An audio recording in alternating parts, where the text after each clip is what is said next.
I am so sick and tired of companies asking the federal government if they can put tariffs on imports from China. Now you're like, why would you be so upset about it? Well, this news story just broke a few days ago, and it's basically saying that Club Cart LLC and Textron Specialized Vehicle is asking the Joe Biden administration if they can implement 100% taxes on golf carts because they cannot sell their golf carts because China's flooding the market. So now you're like, well, of course we need to enforce that. Well, not so quick. And I actually think in this case, we should not do that. And I think that we should not put an embargo on it and tax it. Actually, no taxation at all. And this is why. So when you look at American golf carts, I got one right here. And I got one here from China. Which one would you rather buy? One of them is 9,000, one of them is 3,000. Yeah, one of them you might need to pay another few $100s in taxes and import and all that. But hey, which one would you rather buy? I definitely would take the Chinese one, and I think everybody would too. So now I did some digging. And I was like, you know, how is that even possible that China can make these golf carts so cheaply? Because they still need to make a profit. They wouldn't do it for no profit. And then I was like, there is something really sketchy going on with these tariffs. And what is really, really sketchy is that these companies, these Chinese companies that make these electric vehicles, that make these golf carts, guess what they're paying their CEOs? So BYD, like a huge company with like 70,000 employees, is paying their CEO less than $1 million. We pay our CEOs millions of dollars. So now that Textron or whatever that company's called, I've seen how much he gets paid, so I figured it out. Right here's the number. He makes about $20 million. And now you're like, oh wow, that's a lot. Yeah, he's making 20 times more than BYD CEO. So now I'm looking at it like, okay, what does his fellow C-suite executives make? Oh, 6 million, 5 million, 3 million. They're all up there. So now I'm wondering, you know what? They can actually import and produce them for the same price and sell them at the same price in the United States as the China ones. But then, you know what? They cannot get a $20 million salary. Then they're going to have to do $1 million or less. And you know what? I think that's a great idea. I think these CEOs should not be making $20 million. I just don't think that's necessary. How come a Chinese CEO is making $900,000 for a huge global company, but then our CEOs, from smaller companies, is actually making 20 times that? And I know we're the capitalist country, but I'm saying that it is not healthy to make that much money for the same amount of work. And now you're like, well, China still is subsidizing is subsidizing their manufacturers. Well, we do the exact same thing. So I couldn't find the exact number, but I got an article right here that says that the federal government is giving grants out like crazy, and big companies can get grants. So this is what I would say. I would actually say no. Let's flood the market with these Chinese golf carts, because your $20 million salary is not worth it. I'm sorry. $20 million is too much money. I don't think you're providing enough value for $20 million. So, and with subsidies and all this other crazy stuff, it's not worth it.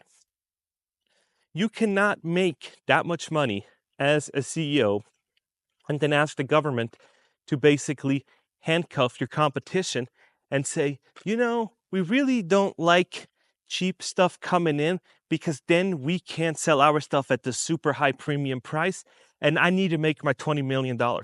That is basically shooting your competitor in the foot and say, let's go on a sprint, let's go in a sprint, or let's add some weight to the backpack. Let's add some weight and tell them they need to wear a backpack so they can do it. And it's like, no, it's time for us to pay the normal wage not the normal wage. It's time to pay the normal price for these vehicles without these huge markups. Because I'm now looking at it like, I don't want to, now I wouldn't buy a golf cart from them just because they're making so much money. It's like, yeah, I'm helping maybe a few people make, a salary or something, in the United States. But how much they're paying their executive team is just out of this realm. And now you say, well, they had all the risk. They had all the risk. Yeah and no. These people do not have all the risk anymore, because now they can file for bankruptcy down the road and they can still get millions of dollars in salary of base pay and then stock options and all these other crazy things. So it's only till a certain amount where you have a huge risk. And after that, you have no risk. You're just floating around on private jets. And I tried to find the other CEO from those two, golf cart companies, and I couldn't really find out what he makes because they're privately held or whatnot. So I couldn't really figure out what they make. Maybe you guys have more luck. Let me know in the comments below. But it is absolutely unnecessary and is actually robbing people. It's actually not healthy when people and CEOs make that much money, and then there's people that are, starving, or you're going to fire him, you're going to let him go. And I know what you're going to say. You're going to say, in order to keep my $20 million salary, there's cuts we need to make, and you're going to cut employees. So no, let them flood the market and see what happens. Because all of a sudden, if I was, the CEO and I was doing layoffs, I'd say, you know what, I'll take $1. I take $1 in salary, and we're going to turn this ship around, and I'm going to take 15 times what the lowest worker employee does for me. But not these C-suite executives. These C-suite executives are on steroids with money. They are so power hungry or money hungry that they're paying millions upon millions of dollars.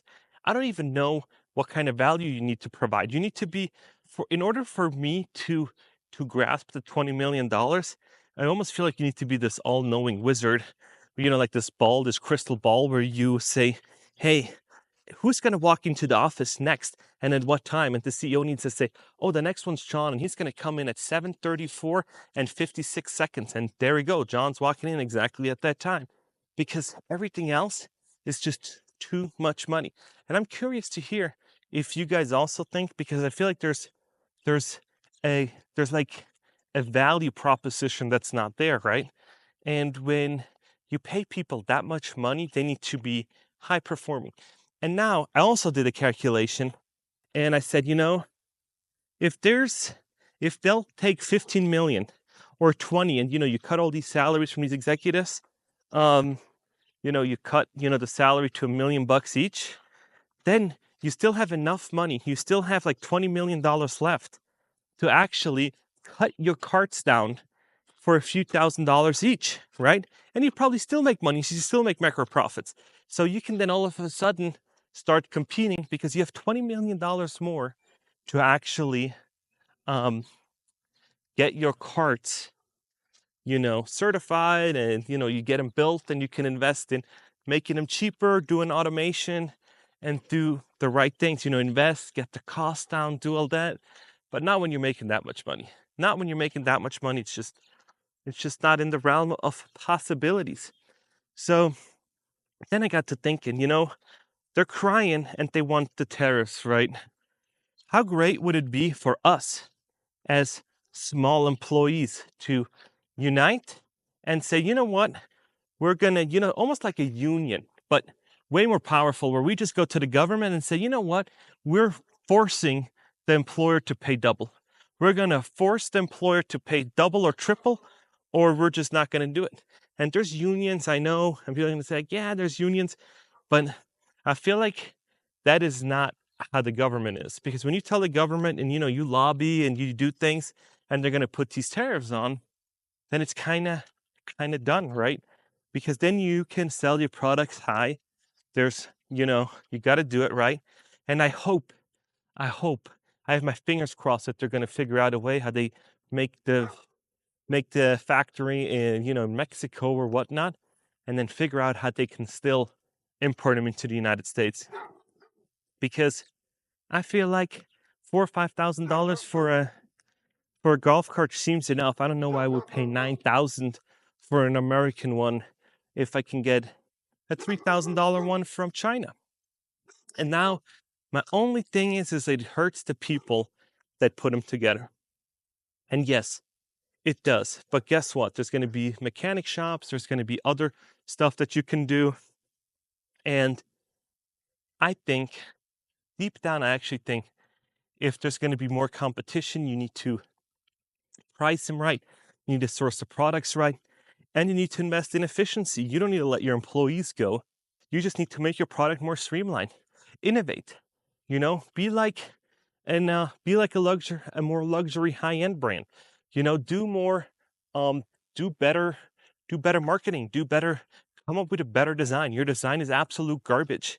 Come up with a way slicker design. Come up with something that's innovative, that's gonna justify that high price. But just putting tariffs on something, that's like, no.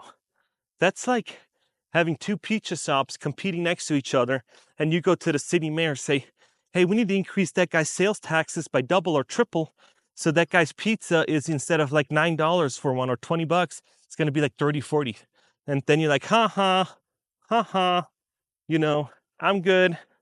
So just something to think about, because it's we're all playing this game of of capitalism, and they all play, and each country plays their own game, and then they say, oh, but China doesn't pay their workers, and I get that. They might do that. They might not pay their worker that much. But when you see the industrialization, in Shanghai and all these, in Hong or whatever it's called, Wuhan and all these other ones, where they manufacture these, I've butchered the name completely. They don't look they look highly professional. It doesn't look like that it's that bad of a job, right? It's better that than being unemployed. And now you're like, oh, I saw from Foxconn, they jumped down from the from the tower. I said, yeah, that's probably not a good idea. We don't want to do anything like that. But hey, nowadays I think people don't have to do that, because when you're scaled, you can do it. And if not, then it's just not a great opportunity. And you kind of move on and find a different spot, or you move and do stuff. But I don't know anything about cultures and all that, so just a different view. But yeah, it's very, very interesting, and I am ready. I'm ready for what's going to happen. And guess what? As this recession is starting to come into play, and we're, and money's starting to be even more tight, who's going to buy a $9,000 golf cart and not a $3,000 one? Even if you have a little import trouble or something else, still worth it. It's still worth it, because it's going to be interesting to see what domino falls first. If they're going to declare bankruptcy, because I don't think these CEOs in these corporate organizations have a lot of backbone and would say, you know what, my company's not doing too great.